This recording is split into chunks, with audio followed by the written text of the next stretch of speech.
이게 정부가 만들어 놓은 프레임입니다. 고용을 늘려라, 일자리를 만들어라. 이런 구호 매일 외칩니다. 그런데 실제로는 직원 쓰기 너무 힘들게 만들어 놨습니다. 주휴수당, 4대 보험, 퇴직금, 연차수당 다 원장님 목을 조르는 올가미입니다. 구독, 좋아요, 알림 설정 꼭 부탁드립니다. 반갑습니다. 부자미용사TV 박용근입니다. 오늘은 주휴수당에 대해서 얘기를 한번 해보겠습니다. 한 원장님이 이런 말씀을 하셨습니다. 저번 영상 보고 정말 공감했습니다. 그런데 제 진짜 고민은 따로 있는데요. 직원 한 명 더 쓰고 싶은데 인건비 계산해보니 생각보다 너무 많이 나갑니다. 이거 제가 잘못 계산한 걸까요? 오늘은 바로 이 이야기를 하려고 합니다. 직원을 쓸 때 우리가 생각하는 인건비, 그리고 실제로 나가는 인건비, 이 둘 사이에 엄청난 차이가 있습니다. 그 차이를 만드는 게 바로 주휴수당입니다. 왜 지금 이 주휴수당 얘기를 하느냐? 원장님, 주휴수당 있는 거 원장님 다 아실 겁니다. 그런데 이게 왜 요즘 특히 더 문제가 되는지 아십니까? 이 주휴수당은 1953년에 만들어진 제도입니다. 70년도 더 된 법입니다. 그럼 왜 70년 동안 별말 없다가 최근 몇 년간 갑자기 이슈가 된 걸까요? 답은 간단합니다. 2018년부터 최저임금이 폭발적으로 올랐기 때문입니다. 2018년 최저임금 인상률 얼마였는지 아십니까? 16.4%입니다. 2019년 또 10.9% 올랐습니다. 2년 동안 누적으로 계산하면 30% 이상 급등한 겁니다. 최저임금이 이렇게 급격하게 오르니까 그저 딸려있던 주휴수당도 함께 폭등한 겁니다. 그리고 여기서 결정타가 하나 더 있습니다. 2018년 12월 정부가 뭘 했냐면 최저임금법 시행령을 개정했습니다. 무슨 내용이었냐면 주휴수당을 안 주면 근로감독 때 강하게 단속하겠다 이거였습니다. 사실 다들 아시겠지만 그전까지는 주휴수당 안 줘도 대충 넘어가는 경우가 많았습니다. 그런데 이때부터 본격적으로 단속을 시작한 겁니다. 실제로 어떻게 됐냐면 주휴수당 미지급으로 신고당하는 케이스가 1년 만에 2배로 급증했습니다. 그러니까 정리하면 이겁니다.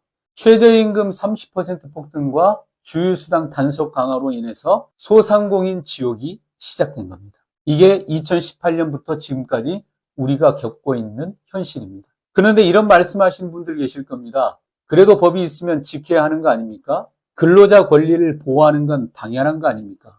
맞습니다. 원장님 저도 동의합니다. 법이 있으면 지켜야 하는 거 맞습니다. 근로자가 마땅한 권리를 인정받아야 하는 것도 맞습니다. 이건 이해합니다. 그런데 제가 화가 나는 건 이게 아닙니다. 문제는 균형입니다. 근로자 보호하는 법은 186개를 만들면서 자영업자 보호하는 법은 왜 3개밖에 안 만드느냐는 겁니다. 최저임금률 2년간 30% 폭등시키면서 자영업자들한테는 어떤 지원을 했습니까? 버티세요? 이게 답이었습니다. 그 결과가 뭡니까? 직원을 안 쓰는 겁니다. 원장님들이 고용을 안 하고 싶어서 안 하는 게 아닙니다. 고용을 하면 망하니까 안 하는 겁니다. 그럼 결국 누가 피해를 볼까요? 근로자들도 피해를 보는 겁니다. 일자리가 사라지는 겁니다. 정부는 일자리를 늘려라 외치면서 실제로는 일자리를 없애는 법을 만들고 있는 겁니다. 이게 문제라는 겁니다. 법을 지키라는 건 맞습니다. 근로자를 보호라는 것도 맞습니다. 그런데 자영업자는 누가 보호해 주는 겁니다. 우리도 먹고 살아야 하는 사람입니다. 우리도 가족이 있습니다. 우리도 빚도 갚아야 합니다. 균형이 맞아야 한다는 겁니다. 자, 구체적으로 계산을 해보겠습니다. 원장님이 알바 한 명을 쓴다고 생각해 보겠습니다.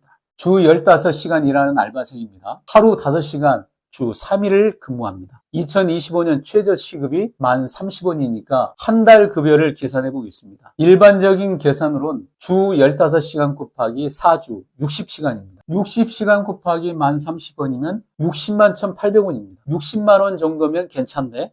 이렇게 생각하시죠? 틀렸습니다. 여기에 주휴수당이 붙습니다. 주휴수당은 어떻게 계산할까요? 일주일 근무시간 나누기 근무일 수입니다. 그럼 숫자는 15시간 나누기 3일은 5시간이 됩니다. 5시간 곱하기 1030원은 5150원입니다. 5시간만큼 시급을 더 쳐서 줘야 한다는 겁니다. 이게 매주 나가니까 한 달이면 4주니까 5150원 곱하기 4주는 20만 600원이 추가됩니다. 그럼 실제 총 금액은 60만 1,800원 플러스 20만 600원은 80만 2,400원입니다. 실제 근무는 60시간인데 급여는 80시간치를 줘야 하는 겁니다. 33% 더 주는 겁니다.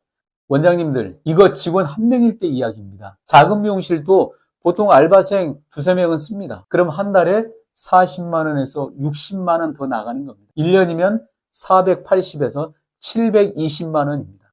원장님, 1년에 500만 원, 700만 원 작은 돈일까요? 절대로 그렇지 않습니다.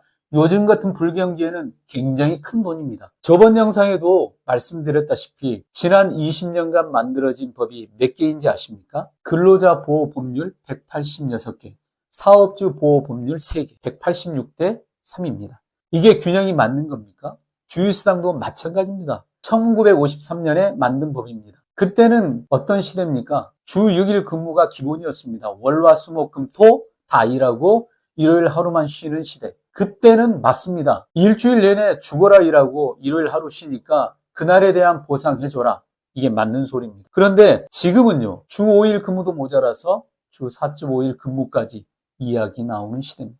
시간제 근무, 유연 근무, 재택근무. 근무 형태가 얼마나 다양해졌습니까? 그런데 법은 72년 전 그대로입니다. 제가 최근에 한 원장님을 상담했습니다. 그 원장님이 이렇게 말씀하셨습니다. 저 대표님, 저 올해 직원 2명 빼고 혼자 일하기로 했습니다. 왜냐고 물어봤습니다. 계산해보니까 직원 2명 쓰는 비용이면 저 혼자 더 벌 수 있더라고요. 주휴수당, 4대 보험, 퇴직금, 연차수당 다 더하니 너무 금액이 많아 미치겠어요. 라고 하더군요. 원장님, 이게 정상입니까? 직원을 쓰고 싶어도 못 쓰는 구조입니다.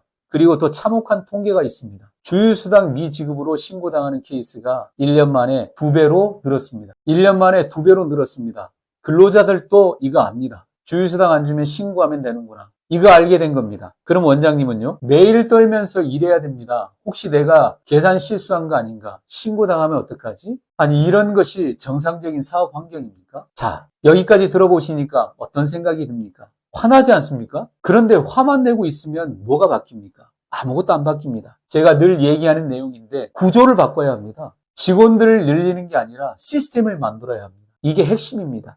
많은 원장님들이 이렇게 생각합니다. 아니 매출을 올리려면 직원을 더 써야지. 미용실 규모를 더 키워야지. 틀렸습니다. 직원을 한 명 더 쓰면 생각보다 훨씬 많은 비용이 나갑니다. 아까 계산한 거 기억나시잖아요. 그럼 답은 뭐냐? 역행자가 돼야 합니다. 대부분의 미용실이 어떻게 운영합니까? 매출을 올리려면 직원을 더 쓰고 자리를 더 늘려야지 이렇게 생각합니다. 이게 정부가 만들어 놓은 프레임입니다. 고용을 늘려라, 일자리를 만들어라. 이런 구호 매일 외칩니다. 그런데 실제로는 직원 쓰기 너무 힘들게 만들어 놨습니다.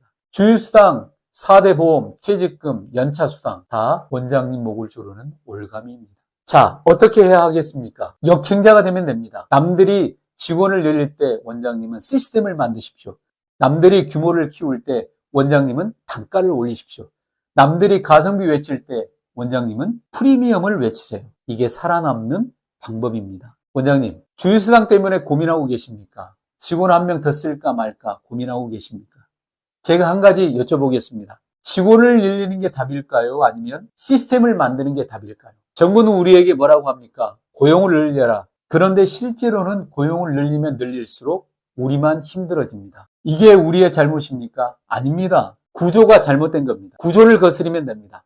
직원을 늘리지 마십시오. 시스템을 만드십시오. 규모 키우지 마세요. 단가를 올리십시오.